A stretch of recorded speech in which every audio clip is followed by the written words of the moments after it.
어떤 사태를 우리들이 볼 때 넓게 그리고 깊게 읽는 것이 마땅히 필요합니다. 전체를 두루 살펴 아는 일과 각각의 부분을 깊게 한 걸음 더 들어가서 읽는 일 말입니다. 역사를 읽는 일도 당연하게 그렇게 읽을 수밖에 없습니다. 고대로부터 오늘까지 어떤 일에 일어난 사건, 연도 혹은 왕들의 이야기, 영웅들의 이야기를 넓게 보는 일과 그 사건과 사건 사이에 혹은 어떤 해에 일어난 일을 깊게 읽는 것, 이 두 가지가 역사를 읽는 일이라는 것입니다. 그런데 신앙도 사실 닮아 있어요. 우리가 신앙을 거시적으로 볼 때 창조부터 타락, 그리고 하나님이 우리를 구원하신 이야기와 동행, 그리고 마지막 날 일어날 심판이라는 주제와 영원한 생명까지가 우리 신앙의 거시적인 큰 안목이라 말할 수 있습니다. 그런데 그 중에 하나 예를 들어 우리가 동행이라고 이야기를 할 때, 구원받은 우리가 주님과 함께 한다는 것에 대해서 이야기를 할 때 단지 하나님이 우리와 함께 하십니다 라고 말하고 끝내기에는 너무나 깊은 고민들이 많이 있다는 것입니다.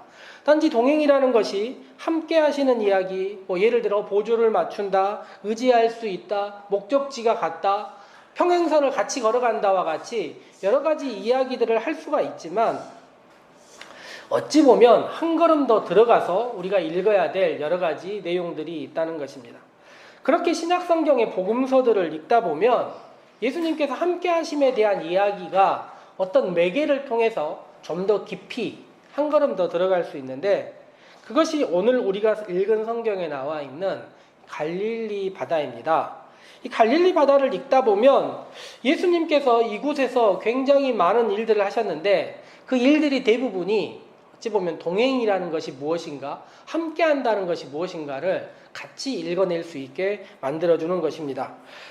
제자들을 부르신 곳도 그곳이었고, 부활 후에 내가 너희보다 먼저 갈릴리로 가리라 이야기를 하셨고, 요한복음의 마지막은 보면 이 갈릴리에서 끝납니다. 그래서 그곳의 이야기가 예수님의 어찌 보면 사람들과 함께함, 저는 이것을 예수님의 목적 중에 하나, 즉 십자가를 향하는 목적과 일상을 함께하는 목적 중에 일상을 함께하는 것의 상당수의 의미를 이 갈릴리 바다에서 행하셨다, 이렇게 생각이 들었습니다. 예수님 복음서에 따르면 예수님께서 태어나신 곳은 베들레헴입니다. 그리고 헤롯의 박해를 피해 이집트에 갔다가 추후에 와서 사신 곳은 나사렛이라는 동네입니다. 여기까지는 구약성경 성취 인용문 때문에 이렇게 적혀 있는 것도 있지만 예수님의 의지라기보다는 어찌 보면 시대와 부모의 상황에 의해서 이끌렸던 것이고, 예수님께서는 성인이 되셨을 때 갈릴리에 가셔서 이곳에 가셔서 이곳에서 무엇인가를 시작하셨던 것입니다. 그렇다면 갈릴리라는 어떤 곳일까요? 물론 제가 가보지는 않았고 물론 가보신 분도 계실 수 있습니다.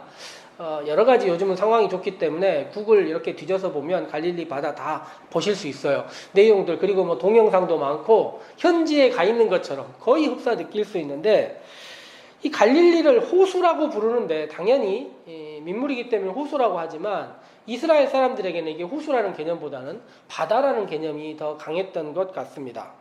그 주위에는 당연히 몇천 년 된 오래된 시골 마을들이 근처에 있었고, 복음서에서요 예루살렘 다음으로 많이 나오는 도시 이름이 가버나움입니다. 이 가버나움이라는 도시가 이 갈릴리 바다에 인접해 있어요. 그리고 로마의 2대 황제라 불리는 티베리우스를 높이기 위해서 헤롯 안티바스가 세웠던 티베리우스, 이게 얼마나 유명했냐면 디베리아인데 갈릴리 바다를 디베리아 바다라고 부르기도 했어요. 아주 큰 도시가, 오래된 큰 도시, 사람들이 많이 있는 도시와 함께 새로 생긴 도시가 있었습니다. 이건 이스라엘 사람들이 사는 도시였고요. 이 도시의 건너편을 지내보면 데가볼리, 즉 데카폴리스라고 해서 이방인들이 사는 10개의 도시가 있었습니다. 이 갈릴리 바다를 주위로 오래된 시골 마을들과 가버나움과 새로 생긴 도시, 그리고 이방 도시, 이 갈릴리 호수까지 굉장히 많은 이야기들이 섞여 있는, 굉장히 다양성이 혼재해 있는 장소라고 말할 수 있겠습니다. 이 다양성이라는 말이 주는 의미는 아마 직업에서도 나타날 수 있을 것 같아요. 아마 어떤 시골이라 그러면 농사 짓는 사람들 대부분, 바다라 그러면 어부들 대부분, 도시라 그러면 여러 가지 이야기가 있겠지만 이곳은 도시와 바다와 시골과 이방인과 유대인과 굉장히 많은 것들이 혼재해 있었고, 그러다 보니까 이 갈릴리 바다 근처에는 다양성이 존재해 있고, 이 다양성 속으로 예수님께서 들어가셔서 제자들을 부르신 것입니다. 우리들은 예수님께서 제자들을 부르실 때 이 갈릴리 바다에서 먼저 부르셨기 때문에 어부들이 많다 생각하겠지만 어부들이 3분의 1, 4분의 1 정도 되는 거예요. 왜냐하면 제자들의 부르심의 이야기 가운데 이 바다와 속해 있는 사람들이 있고 도시와 속해 있는 사람들이 있고 그 외에 속해 있는 사람들이 있습니다. 그러니까 제자들의 분류가 여러 분류로 나눌 수 있는데, 어떤 사람들은 정치적인 일에 열심히 기도했고, 어떤 사람은 세리처럼 세관에서 일하기도 했고, 어떤 사람들은 우리가 성경을 아무리 읽어봐도 도대체 뭐 하는지 모르는 사람들의 이야기가 있습니다. 흡사 이 성경의 제자들의 이야기를 읽어보면 갈릴리 바다처럼 혹은 우리들의 이야기처럼 굉장히 다양한 존재들이 섞여 있는 장소다 이야기할 수 있겠습니다. 인적 구성에 대한, 직업에 대한 이야기를 했지만 갈릴리라는 말의 핵심은 그 바다에 있을 것입니다. 갈릴리를 억지로 이렇게 구현해 보자면 약간 계란처럼 생겼는데 위쪽이 넓은 계란이라고 말해야 될까요? 어쨌든 좌우에 비해서 위아래가 굉장히 길었는데요. 동서의 가장 넓은 부분이 12km, 남북의 가장 긴 부분이 21km입니다. 대충 그림이 그려지시죠? 대충 그림을 보면 이 짧은 곳은요, 건너편이 쉽게 바라보이는 곳이었습니다. 지도로 본 모습이나 관광객들이 찍은 사진을 봐도 멀리 건너편이 다 보여요. 반대편이 보이고 그곳이 눈에 잡힐 것처럼 가깝게 느껴지는 곳입니다. 그래서 사진으로 보고 영상으로 보면 평화롭고 되게 안온한 곳처럼 보이는데, 사실 성경을 읽다 보면 배에 앉아서 무리들에게 예수님께서 말씀을 전하시는 갈릴리 호숫가의 평온한 모습도 있지만, 사실 바다와 폭풍의 이야기가 쉬지 않고 나오고 있고, 마가복음 5장 같은 경우 읽어보면 군대 귀신 들린 사람 이야기 나왔을 때 돼지떼가 나오는데 돼지 2,000마리가 이 바다로, 갈릴리 바다로 뛰어들어서 죽습니다. 그러니까 뭔가 약간 공포스러운 장면들도 있어요. 게다가 구약 성경이 있다 보면 구약 성경에서 이 바다에 대한 이미지는 대부분 미지의 공간, 세상의 끝이기도 하고 암흑이기도 하고 어찌 보면 무시무시한 괴물이 나올 것 같은 몹시 무서운 공간, 이런 공간으로 바다가 표현되고 있습니다. 육지는 바다와 같은 흔들림이 없습니다. 그래서 육지의 문제는 보통 나의 문제로 생각하기 쉬워요. 내가 주의하고 어떤 문제를 해결해야 되는 것인가. 그런데 사람들이 바다에 있을 때는요, 이게 문제가 복잡하다 생각합니다. 존재 밖을 향하여 외칠 수밖에 없어요. 그래서 구약 성경의 요나와 같은 성경을 생각해 보자면 폭풍이 치고 바다에 있을 때 사람들이 자신의 신들을 각자가 외쳐가면서 어떻게든 내 밖에 있는 문제를 해결해 보려고 노력하는 것입니다. 그리고 오늘 성경에서 제자들이 그 바다를 건너가고 있습니다. 예수님께서 제자들에게, 물론 이 제일 짧은 거리니까 그렇게 했겠지만 바다를 유난히 자주 건너가게 하셨는데요. 왜 예수님께서는 제자들에게 바다를 이렇게 맨날 건너가자, 건너가라, 가자 이렇게 얘기를 하셨을까요? 제가 성경 읽어보니까 바다를 건너가는 일이 우리의 삶의 이야기와 조금은 닮아 있는 것 같습니다. 우리의 삶도 바다는 아니지만 일종의 일주일과 일주일 사이를 건너가는 이야기와 닮아 있습니다. 그래서 우리는 시간을 건너가고 공간을 건너가고 사람 사이를 건너가고 있습니다. 우리는 멈춰 있을 수 없고 멈춰 있다면 반드시 어딘가를 향하여 건너가도록 만들어진 사람들입니다. 바다는 갈릴리 바다가 건너편이 보인다고 이야기했는데요. 우리의 삶도 그러합니다. 일주일과 일주일 사이가 익숙한 것이고 닿을 수 있는 것이고 금방 갈 수 있는 것처럼 보이지만 사실 우리의 일주일을 살아보면 매주가 같지 않은 삶처럼 느껴지고 무엇인가 닿지 못하는 삶처럼 느껴지고 방황하고 흔들리는 경험을 하게 됩니다. 그래서 모두가 똑같은 경험을 하는데 매일매일 오늘 기도의 제목처럼 기도의 내용들처럼 하루하루가 같은 날들 같지만 이것이 같지 않고 바다처럼 혹은 미지의 공간처럼 건너가는 것을 볼 수 있습니다. 마가복음 4장을 읽어보면 예수님께서 씨 뿌리는 비유에 대해서 말씀하실 때 씨가 뿌려졌는데요. 이 씨가 자라지 못하게 되는 많은 환경들이 있습니다. 돌밭, 길가, 가시덤불 같은 것이 있는데 우리의 일주일에 건너 어찌 보면 바다를 건너는 것 같은 시간을 건너 같은 일주일도 무엇인가 우리를 힘들게 하는 요소들, 일상의 요소들 가운데 돌밭과 길가와 가시덤불 같은 요소들을 만나게 되는 것입니다. 그래야 이제 오늘 성경 말씀을 한번 살펴보기 시작하면 예수님께서 두 종류로 제자들을 건너가게 하세요. 첫 번째는 예수님이 함께 건너가시고 두 번째는 제자들만 건너편으로 건너가게 하십니다.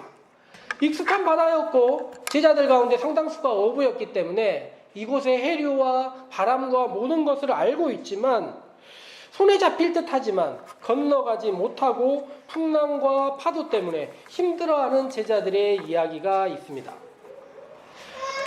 오늘 성경에 보니까 36절부터 계속 읽다 보면 예수님께서 건너가자고 하셨는데 예수님께서는 마가복음의 말씀 보면 주무시고 계세요. 우리가 일주일에 신앙생활을 하면서 제가 지난주에 교회에 대한 이야기를 하면서 이 교회에 모인다는 것은 신앙에 대해서 하나님에 대해서 많은 것들을 알아가는 시간이고 교회를 밖을 벗어난다는 것은 신앙에 대해서 하나님의 능력에 대해서 하나님을 찬양하는 일들에 대해서 경험하는 일이라 이야기를 했습니다. 즉 제자들은 예수님과 함께 있으면서 예수님의 말씀을 들었어요. 4장 앞쪽에 보면 예수님께서 하신 말씀들이 수없이 많이 나왔습니다. 이제 예수님의 능력을 경험하고 예수님을 찬양할 시절들이 돼서 배를 건너가고 있는데 문제는 무엇입니까? 예수님께서 주무시고 계시다는 것입니다. 제가 읽은 예전에 어떤 책 중에 잠만 주무시는 예수님이라는 책도 있었어요.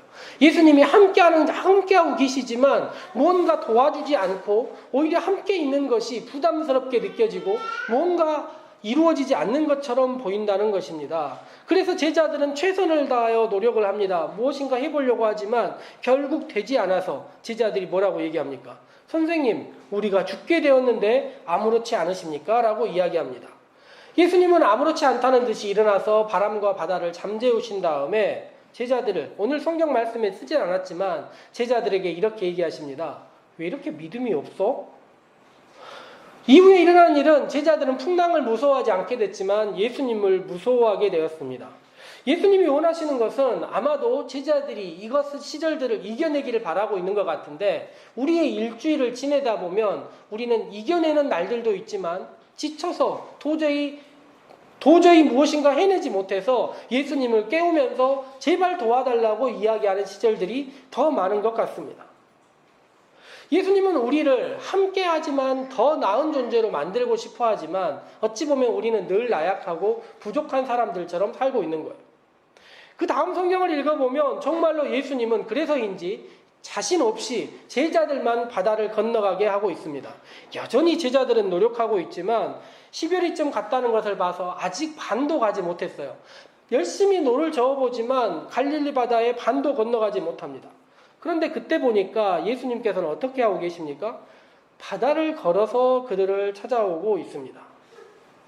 예수님께서 우리에게 성경 가운데 보여주시는 것은 함께함과 함께하지 않으심입니다. 즉 보이는 것과 보이지 않는 것, 함께하는 것과 함께하지 않는 것. 그 중에 무엇이 더 우리에게 나은지 예수님은 알려주고 계시는데 둘 다 똑같습니다. 함께해도 도와주지 않으실 것 같을 때가 있고 함께하지 않아도 갑자기 우리의 예상치 않는 방법으로 우리를 찾아와서 도와주시기도 하신다는 것입니다. 성경을 읽어보면 이 두 가지 바다를 건너는 일들은 한 번은 말씀을 전한 다음에 한 번은 기적을 전하는 다음입니다. 다른 말로 하자면 신앙의 이성적인 부분과 신앙의 감성적인 부분 이 두 가지 다음에 예수님께서 바다를 건너가셨는데 건너가는 이야기 모두에서 제자들은 풍랑을 만나고 어떤 우리들이 건너지 못하는 시절들을 경험하게 된다는 것입니다. 저는 바다의 시간이라는 것이 일종의 중력과 같다는 생각들을 하게 되었는데요. 중력이라는 것이 지구의 중력과 달의 중력과 화성과 목성의 중력이 모두 다르듯이 우리 일주일 바다의 중력들이 모두 다르게 느껴지는 것입니다. 그리고 각자의 중력도 다르게 느껴지는 거예요. 그래서 이 바다를 건너는 일들이 여간 쉽지 않습니다. 어떨 때는 달처럼 편하게 둥둥 떠서 얕은 중력으로 갈 수도 있지만 어떨 때는 우리보다 훨씬 무거운 하나의 행성에 있는 것처럼 쉽게 걸어가지 못하고 한 걸음 한 걸음이 여간 떼지지 않는 경험들도 할 수밖에 없습니다. 그래서 어떤 일주일은 다른 일주일과 비교할 수 없을 만큼 힘들고 그래서 풍랑과 많은 것들과 지쳐 있음이 우리 가운데 닥쳐올 수 있다는 것입니다. 그런데 예수님께서 그런 우리들을, 그런 제자들을 만나시는 방식, 찾아오시는 방식이 두 가지가 있는데 한 번은 함께 하시면서 한 번은 함께 하지 않으시면서입니다. 그리고 한 번은 어떻게 우리에게 얘기하시냐면 훈련하시듯이 왜 이렇게 믿음이 없냐 이야기하시고 어떨 때는 찾아와셔서 위로하시면서 이렇게 하십니다. 나다. 걱정하지 말아라 이야기를 하시는 것입니다. 어쩔 때는 우리와 늘 함께 하듯이 우리가 신앙의 이야기로 주님을 찬양하듯이 하고 있을 때 우리를 도와듯이 동행하듯이 계시기도 하고 어쩔 때는 우리와 함께 하지 않는 것처럼 보이시지만 우리가 상상하지 못하는 초월적인 방식으로 다가오셔서 우리를 만나시기도 하신다는 것입니다. 주무시는 듯한 예수님은 일어나시고 함께하지 않으셨던 예수님은 우리에게 갑자기 찾아오셔서 우리의 힘든 일주일 사이에 동행하신다는 것입니다. 그런데 신앙생활을 하다 보면 일주일이 지나도 건너지 못할 때가 있고 단 하루 이틀 만에 건너갈 때도 있는 것이 우리의 신앙생활입니다. 얼마나 차이가 있고 다른지 모르겠습니다. 그렇지만 주님께서 우리에게 원하시는 것은 무엇입니까? 건너가라 이것입니다. 건너가고 새로운 땅을 향하여 새로운 일주일을 향하여 새로운 시간과 공간을 향하여 우리에게 그것들을 이겨내라 이야기하시고 그때마다 주님은 우리와 함께 하시면서 깨어 일어나서 우리를 도와주시기도 하고 낯선 방식으로 우리를 도와주시기도 하시면서 건너가자 이야기를 하십니다. 마가복음의 말씀과 요한복음 말씀 모두 제자들은 방황하고 힘들어하고 있었지만 그들의 결론은 무엇이냐면 건너갔다는 것입니다. 주님이 다양한 방식으로 우리를 건너가게 하고 계신다는 것입니다. 이제 우리 일주일의 시간이 또 우리 앞에 다가오고 우리의 공간이 다가옵니다. 성도님들의 일상을 제가 알지 못하지만 다른 중력에 있는 것처럼 각자의 삶의 처지가 쉽지 않을 것이라는 것은 명확합니다. 그때마다 주님께서는 우리 성도님들과 어떻게 하겠습니까? 함께 하시는 모습들로 다양한 모습으로 나타나십니다. 그런데 그 방식이 같지 않기 때문에 제가 이런 방식으로 여러분과 함께 하실 것이다 라고 말할 수는 없지만 주님은 여러분들을 기억하고 계시고 때로는 훈련시키지만 때로는 위로하시면서 여러분과 동행하여 주실 것입니다. 새로운 일주일을 사시는 성도님들, 시간과 공간이 여간 만만하고 쉬운 일들은 아니지만 주님께서 건너가시는 우리 성도님들과 함께 하시고 동행하시어 함께 하신다는 것이 무엇인지를 새롭게 느낄 수 있는 한 주일을 지내게 해주실 테니 그 주님과 동행하며 함께 살아내시는 우리 성도님들의 일주일 되기를 소망해 봅니다. 함께 기도하도록 합시다.